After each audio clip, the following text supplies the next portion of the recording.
Olá, pessoal. Boa noite, bom sol, né, para quem vai estar assistindo esta apresentação depois. Eu sou o professor Júlio Rezende e essa apresentação é sobre psicologia espacial. Ela tanto traz considerações sobre situações que podem ser observadas em missões análogas, como também em missões espaciais reais, tá? Essa apresentação ela está acontecendo durante a missão 194, que ocorre em dezembro de 2024. Então, aqui um pouco sobre a minha pessoa. Eu sou professor da UFRN, sou diretor do Conselho Federal de Administração, CEO da startup Habitat Marte. Eu tenho graduação em Psicologia e Administração e começamos os estudos sobre as simulações espaciais durante o pós-doutorado que foi realizado nos Estados Unidos, né? Já, já criei mais de 200 protocolos aplicados a missões espaciais, já participei de mais de 190 missões e simulações e estou gerenciando o Habitat de Marte nos últimos 7 anos. Aqui a gente tem um painel das estações análogas que tem no mundo. A primeira foi uma estação no Ártico. Depois, o mesmo grupo da Mars Society criou uma estação no deserto de Utah. E depois teve uma estação no Havaí. E no ano seguinte, em 2017, tivemos as estações lunares na Polônia e o Habitat Marte no Brasil. Aqui mostrando um pouco a nossa localização. Então, aqui, as pessoas que têm interesse de vir participar de uma missão aqui. O aeroporto é Natal, então, estando em Natal, a gente faz esse deslocamento de Natal para o Habitat Marte, que é em torno de 2 horas e 100 quilômetros de distância, né? No local é possível observar três habitats, três estações de simulação espacial: o Habitat Marte, o Habitat Lunar e o Lava Cave. Esses três habitats eles estão em uma área de mais ou menos 500, 600 metros de percurso e futuramente a gente tem uma ideia de criar um quarto habitat também, que seria o habitat do Lago Ceres. E uma imagem do Habitat Marte. No Habitat Marte nós já recebemos participantes de mais de 10 países e já ocorreram então mais de 190 missões. Então, a primeira missão foi em dezembro de 2017 e este ano a gente completa, então, 7 anos de funcionamento. O desafio do Habitat Marte é funcionar como um habitat autossustentável. Isso envolve a parte de saneamento, captação de água da chuva, tratamento e reutilização de águas, produção de alimentos em ambiente protegido e controlado, uso de energia solar e observação de aspectos de saúde e psicologia. Todos esses aspectos, eles ocorrem e são estudados a bordo da Estação Internacional Espacial, a ISS, e nós realizamos essa simulação do nosso módulo, né? Aqui é uma imagem da nossa estufa, né, que foi recentemente reformada. E aqui temos imagens do Lava Cave, né? O Lava Cave ele fica numa região isolada. Ela tem essa formação que lembra um pouco a Millennium Falcon do Star Wars. Nesse local, então, foram sendo realizadas melhorias, né, no local e depois se decidiu sobre a construção de uma estrutura física. Então, nesse local tem iluminação, tem alguns recursos e foram sendo realizadas melhorias ao longo do tempo, como na parte de iluminação. E essa imagem é uma imagem de sexta-feira, de ontem, né, de algumas melhorias que estão sendo realizadas no Lava Cave, né? Algumas melhorias estão sendo realizadas no local. Então, brevemente, a gente vai ter uma nova característica aí. E o terceiro habitat, que é o Lunar Habitat. O Lunar Habitat, então, ele tem uma, uma formação de uma cúpula, né? E então esses são os três locais que permitiram a gente avançar nas reflexões sobre aspectos psicológicos que podem ocorrer durante uma missão espacial análoga. Esses aspectos eles ocorrem mais durante as missões presenciais. Nós observamos três momentos objeto de estudar essas experiências, e esses três momentos seriam, então, antes da missão, durante a missão e depois da missão, né?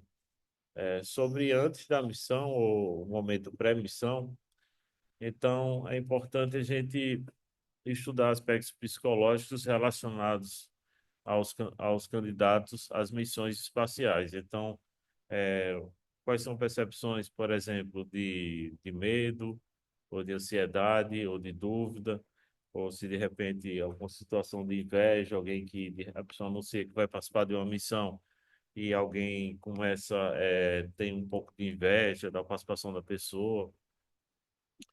Então, essas são várias situações que podem ocorrer aí, né? E até crítica também a essa pessoa que está se candidatando a participar da missão. E então a gente pergunta se existem ansiedades comuns entre um astronauta real e um astronauta análogo, quais são possíveis ansiedades que podem existir entre esses dois tipos de astronauta aí. O análogo, então, são esses astronautas que participam de missões na Terra, né? E os astronautas reais que participam das missões no espaço, né? Então, aqui tem algumas considerações. É observado que os candidatos a astronautas vivem um crossroad, uma encruzilhada entre a carreira de astronauta e trajetórias profissionais mais reconhecidas. O que é bom e o que é ruim. Os candidatos a astronautas podem ser entendidos como lunáticos, muitas vezes sofrendo preconceitos por parte da sociedade, podendo inclusive ter carreiras profissionais prejudicadas. E existe a necessidade de decidir entre dedicar-se a carreiras já existentes ou construir conhecimento novo sobre o novo campo astronáutico, né? Ser astronauta no Brasil é ainda mais difícil devido aos baixos investimentos em pesquisa. Alguns desafios, existem ansiedades comuns entre um astronauta real e um astronauta análogo, né? Então, os astronautas, eles parecem sofrer com precisar estar sempre disponíveis à agenda espacial, como, por exemplo, aceita convites para participar de eventos, não podendo se comprometer com outras agendas profissionais, ficando assim em um eterno estado de espera. Isso pós-missão, né? Quando depois que eles terminam as missões, os astronautas, normalmente, eles são convidados para muitos eventos científicos e sociais, né? Eles também apresentam como pessoas disponíveis e muito comprometidas, características já apresentadas no próprio momento do processo seletivo que participaram. Então, alguns desses astronautas participaram por vários processos seletivos para que fossem selecionados, né? Então, eles sempre nesses processos seletivos, eles destacam a disponibilidade para participar do programa de formação de astronautas, né? E então eles podem se tornar ótimos funcionários de uma empresa, mas já estão casados com o mundo espacial. Algumas possíveis dificuldades de participar em uma missão análoga, a questão da disponibilidade do tempo. A gente observa isso em especial na missão 194, que algumas pessoas já estão bem ocupadas com a, a participação em outros compromissos profissionais. Muitas vezes as missões elas têm um custo para participar da missão, então às vezes isso também traz dificuldades as pessoas a terem a disponibilidade desses recursos para participar da missão. É desconfiança ou falta de confiança na organização da missão, entre outros aspectos. Como a família e amigos apoiam a escolha de se tornar um astronauta, então muitas vezes as pessoas podem criticar, podem apoiar, podem ter indiferença em relação a essa decisão, né? Algo muito importante para as missões são os protocolos que são criados para dar suporte ao funcionamento das simulações espaciais.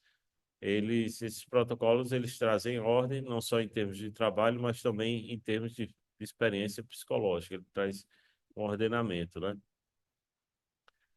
Planejando tarefas bem projetadas, elas irão contribuir para evitar estresse e ansiedade, promover a saúde, evitar riscos à saúde, transmitir confiança aos participantes, proporcionar satisfação em aprender novas habilidades. Antes da missão, então, nós temos iniciativas de treinamento envolvendo conteúdo. Existem orientações também para exercícios físicos que são apresentados aos participantes, que esses participantes, então, eles podem melhorando essa condição de preparo físico para participar das missões, o compartilhamento de protocolos, apresentação de diretrizes e exame de inventário Exacto personalizado, que é um inventário, um questionário sobre personalidade. Então, agora a gente vai falar sobre o segundo momento, que é durante a missão. A gente estava falando sobre situações que ocorrem pré-missão, né, antes da missão. E agora a gente vai falar sobre o segundo momento, que ocorre durante a missão. Então, existem alguns principais fatores que a gente observa. Então, por exemplo, isolamento e confinamento, sentimentos de isolamento, redução da interação social, conflitos interpessoais, a gestão de conflitos e liderança, estresse cognitivo emocional, adaptação, ritmo circadiano de distúrbios do sono, diferenças culturais e pessoais. Sentimentos de isolamento. Os membros da tripulação podem sentir-se isolados da família, amigos e do ambiente familiar, o que pode levar à solidão e à diminuição do moral. Este isolamento pode, por vezes, refletir em sentimentos que os astronautas experimentam no espaço, uma vez que estão longe da Terra e dos seus sistemas de apoio. Sob interação social reduzida. O acesso limitado a pessoas fora da tripulação podem causar monotonia e prejudicar os relacionamentos pessoais. A falta de variedade na interação social em um ambiente de vida restrito pode exacerbar tensões. No nosso caso, o fato do Habitat Marte ele já estar localizado em uma área de caatinga, numa área de semiárido, ele traz uma condição mais profunda para pensar e refletir sobre essa experiência psicológica, né? E a caatinga ela já reflete a presença, né, dos vaqueiros, né, que participaram desse processo de interiorização, que tinham que pensar aspectos relacionados à autossustentabilidade. E então viver em condições desafiadoras nos permite saber como será a nossa vida também em Marte ou na Lua, que também será um local isolado, né? E então a importância da gente ter essa experiência, né, de simulação espacial ocorrendo na Caatinga nordestina, né, num local de isolamento físico, né? Então, alguns dos motivos de uma estação análoga no Brasil é justamente avaliar a importância do isolamento geográfico e também pensar sobre a psicologia do isolamento. Também para o funcionamento desses sistemas, é importante a gente pensar nesses sistemas autossustentáveis ou nessas tecnologias autossustentáveis. Ok, então a gente falou sobre um primeiro aspecto, que é a questão do isolamento. Um segundo fator a falar aqui é sobre os conflitos interpessoais e a importância de gestão de conflitos e liderança. Aqui algumas reflexões como os conflitos interpessoais surgiriam. Então, nós percebemos que alguns fatores que podem influenciar os conflitos seria a questão da escassez de recursos, recursos limitados no habitat espacial, diversas origens dos participantes em termos de idade, gênero, formação acadêmica, diferenças de personalidade, papéis pouco claros, falta de comunicação, questões pessoais intrínsecas à pessoa, por exemplo, mentalidade e hábitos, por exemplo, hora de acordar, entre outros fatores. A importância também de gerenciar conflitos e liderança, né? é, exige conscientização sobre as possíveis fontes, né, desses conflitos. Terceiro aspecto é a questão do estresse cognitivo e emocional, é sobre o estresse da tarefa da missão. As missões espaciais análogas geralmente envolvem tarefas desafiadoras, cronogramas rígidos e simulações de simulação de alto risco, o que pode aumentar os níveis de estresse. A fadiga emocional é a exposição repetida à rotina e à monotonia, combinada com as elevadas exigências de estresse na missão, pode causar fadiga emocional ou esgotamento. Manter o envolvimento mental é essencial para manter a motivação. Então, estresse cognitivo e emocional, esse aqui é o maior desafio que a gente tem. A gente observa também que algo que pode prejudicar essa a questão cognitiva, né, a forma como a gente pensa, é um sono ruim. Então, é muito importante que a gente procure ter um sono bom para colaborar com a recuperação do nosso estado físico. O sono ruim ele traz também a questão da falta de atenção. A falta de atenção pode desencadear estresse e também riscos de conflito. É importante, então, um ambiente seguro. Isso envolve boa infraestrutura de apoio, boa equipe de suporte, bom planejamento e boas oportunidades de aprendizagem.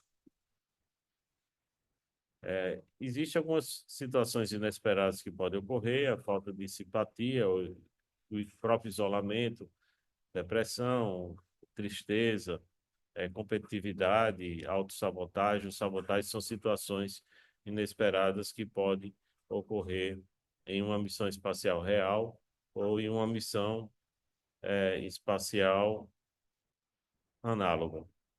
A gente observa que, se a gente observar na ficção científica, nos filmes que a gente já assistiu, algumas dessas situações elas ocorrem nos filmes. Então, a gente tem um grande desafio para que elas não ocorram em missões reais e que não ocorram em missões espaciais análogas. Como operar uma missão descontraída, a música que se adapta à cultura do grupo, bom comportamento de sono, refeições e alimentos criativos durante a missão e condições de sono adequadas. Então, como promover estados elevados de consciência? Então, nós consideramos atividades bem planejadas, bom programa de atividades, instalações em boas condições de funcionamento, boas refeições, momentos de relaxamento, estar hidratado e relaxar. Aqui alguns momentos que ocorrem durante as missões, a observação da natureza, né, do pôr do sol, a questão do funcionamento das nossas plantas. Aqui é um exemplo de uma atividade Space Art, quando a gente realiza arte, né, durante as missões. Também técnicas de mindfulness, cromoterapia, aromaterapia. Temos também atividades em uma piscina, que é chamada Infraestrutura para Atividades Extraveiculares Subaquáticas. Hoje nós realizamos mais de 20 protocolos e atividades nessa piscina e também estudos de psicologia. Alguns estudos de psicologia, a questão da flutuação neutra, mediação de flutuabilidade neutra, protocolo de solidão, protocolo do pôr do sol e protocolo de morte e renascimento, né? É importante também ver protocolos que contribuam para a experiência do efeito overview, que o efeito overview foi a experiência que os astronautas tiveram no espaço, né, quando observaram a Terra, né, quando tiveram a oportunidade de flutuação. Então, nós desenvolvemos alguns protocolos que colaboram para a experiência essa experiência do efeito overview, que é a questão de mandalas de meditação, observação do pôr do sol, observação astronômica, antropologia astronômica, observação de satélites e a questão também da jornada de fantasia. Então, isso aqui são todos protocolos, atividades que colaboram para essa experiência do efeito overview. Aqui é uma imagem reproduzida de um aplicativo chamado Skyview, né, que mostra a questão das constelações. Então, muito bom estar observando o céu. Por exemplo, aqui o planeta Saturno em uma das imagens, mas esse período do ano, o planeta Júpiter, ele está bem visível no céu. É possível ver Marte também, é um pouco mais tarde da noite. Então, é muito interessante a gente observar, ter a oportunidade de observar esses planetas a olho nu, ou observando, utilizando o telescópio, né? Para a gente ter a ideia, né, da nossa participação no universo, né? Aqui uma reflexão sobre possíveis situações de emergência, no caso, na perspectiva psicológica. Então, a gente nunca ocorreu, mas pode ocorrer que, de repente, uma pessoa ela fique muito ansiosa durante a missão, durante uma missão presencial. Então, algumas orientações é procurar manter a calma e não se envolver no problema apoiando a pessoa em crise, entender o problema, ter uma pessoa de apoio interna e externa e também um ponto de contato. O quarto aspecto, para a gente falar aqui na apresentação, a importância de observar o ritmo circadiano e distúrbios do sono. Então, o sono ruim ele vai proporcionar uma recuperação deficiente da saúde, falta de atenção, estresse e risco de conflito. Então, a importância em relação à questão do ritmo circadiano, a gente tem como sono uma, um aspecto fundamental para que tenha uma recuperação melhor durante a missão, já que os participantes eles podem ficar muito cansados durante uma missão presencial que tem variadas atividades a serem desenvolvidas. E por último, aqui a observação das diferenças culturais e pessoais. Então, tem que ser realizada uma gestão da diversidade. As tripulações são muitas vezes constituídas por pessoas de diferentes origens, pelo que as diferenças nas normas culturais, nas expectativas de trabalho, nos comportamentos sociais, podem, por vezes, levar a mal-entendidos ou desconforto. Respeito pelo espaço e pelos limites individuais.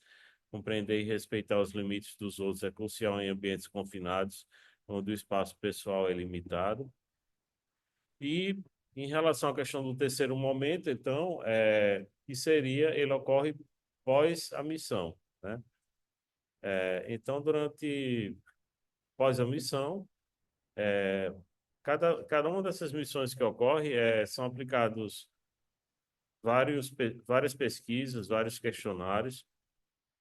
Esses dados coletados, então, eles vão ajudar a compreender como a experiência psicológica durante tais missões. E aqui a conclusão é keep going, né? Quer dizer, continue, porque vai ser sempre desafiador, assim, uma missão desse tipo. Então, a importância de continuar essas atividades de simulação e também criando um movimento social, né? Como construiremos uma sociedade saudável, quais elementos culturais de um país são úteis ou positivos para pensar uma sociedade extraplanetária. Então, esse é um momento atual que a gente está refletindo, inclusive, sobre a nossa própria cultura também, como é que a cultura, enquanto uma experiência psicológica, ela é importante também para as missões de simulação espacial e também para as futuras missões espaciais e a futura presença humana em Marte e Lua. Então, esse aqui é um tema super interessante que a gente está estudando, né? Algumas formas de participação em missões espaciais análogas presenciais, missões análogas virtuais, como é o caso da 194, e também propor pesquisas que possam ser aplicadas nas nossas missões, né? Então, essa é a minha apresentação. Eu sou o professor Júlio Rezende e então eu estou concluindo agora a minha apresentação para compartilhar depois com outras pessoas. Obrigado.